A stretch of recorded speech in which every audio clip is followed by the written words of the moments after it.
apa namanya job description-nya mekanik kan tidak mungkin.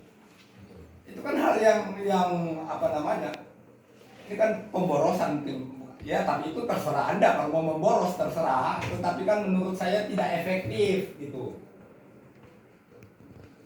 Oke, jadi tadi masalah Saya cuma mau tanya aturannya di mana Bapak menerapkan itu. Gak apa-apa Bapak menerapkan itu, tetapi harus jelas ada aturannya. Karena perusahaan dimungkinkan untuk membuat perjanjian kerja waktu tertentu atau perjanjian kerja waktu tidak tertentu.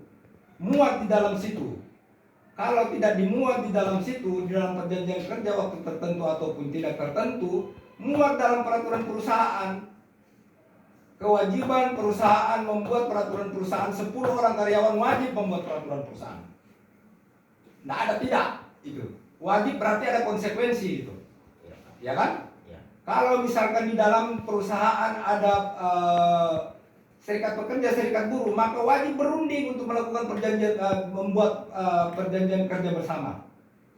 Menentukan hak dan kewajiban, syarat-syarat kerja, tata tertib diatur di dalam perjanjian kerja bersama, peraturan perusahaan maupun perjanjian kerja waktu tertentu dan tidak tertentu. Itu.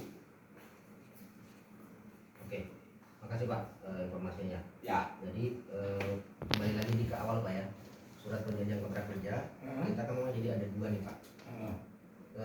Menyatakan bahwa ini sebagai karyawan PT Altra. Oke, saya paham itu.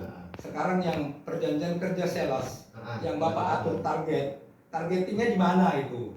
Aturannya di mana maksud saya? Oke, jadi sebagai tenaga penjual, ya kan Pak, ini kan ada penghargaan insentif.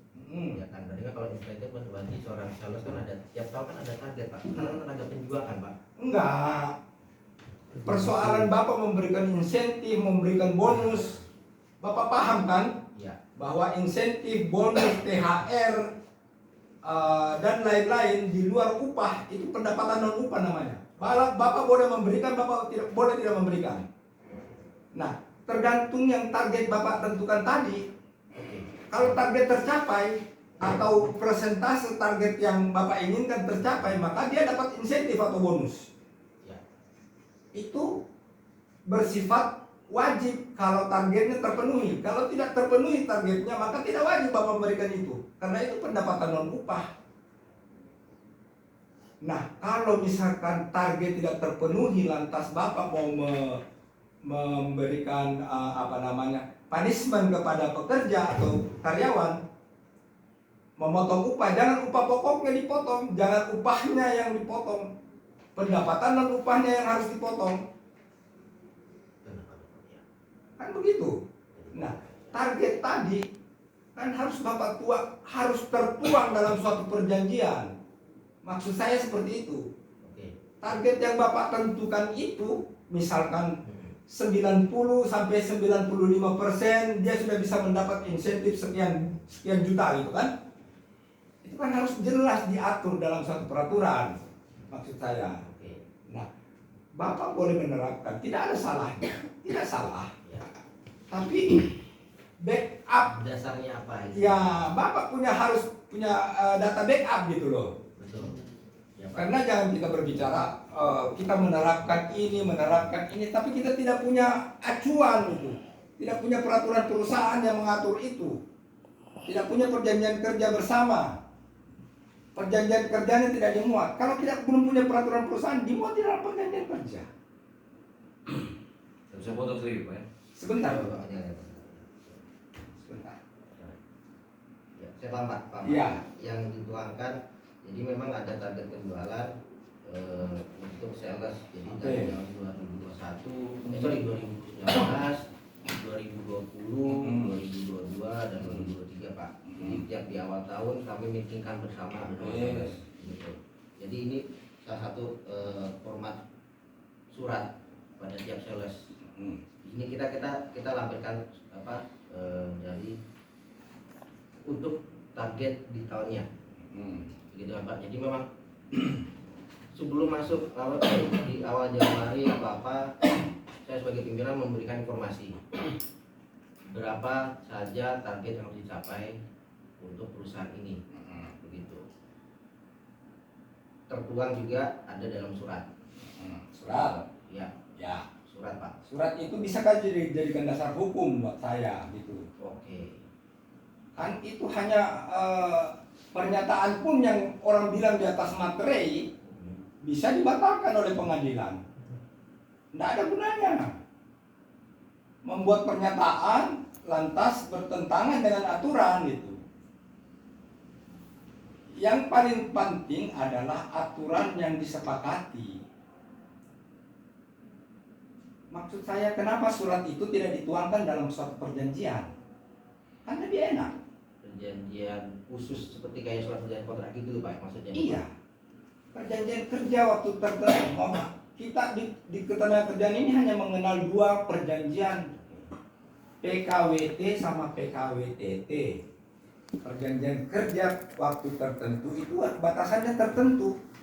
Yang saat ini dengan terbitnya Undang-Undang Cipta Kerja dibarengi dengan PP 35, PP 36, PP 34, 35, 36, 37 adalah turunan dari Undang-Undang Cipta Kerja itu.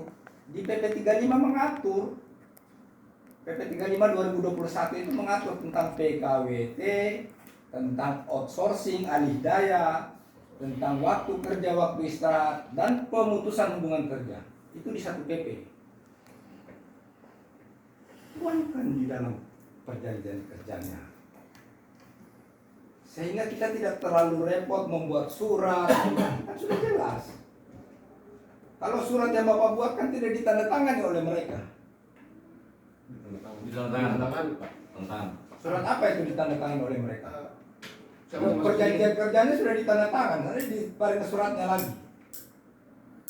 Surat target Pak. Surat target? Iya. Karena sales kan Pak, sales kan ada target. Iya. Surat target itu kalau misalkan Bapak buat surat seperti itu, acuannya dasarnya dari mana? Saya membuat surat ini Pak lah, surat panggilan ya. Kan ada dasar hukumnya.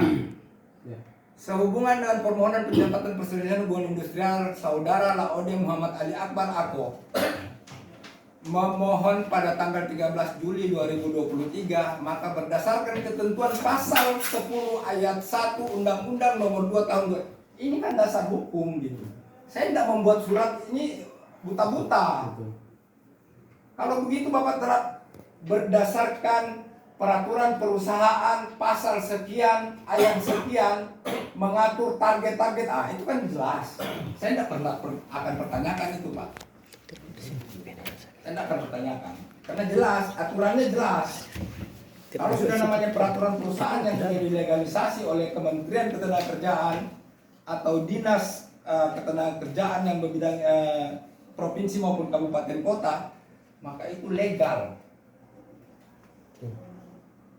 Kalau disahkan di Kementerian Ketenagakerjaan berlaku untuk seluruh wilayah Indonesia. Kalau disahkan oleh pemerintah Provinsi Sulawesi Tenggara dalam hal ini Dinas Tenaga Kerja berlaku untuk seluruh Sulawesi Tenggara.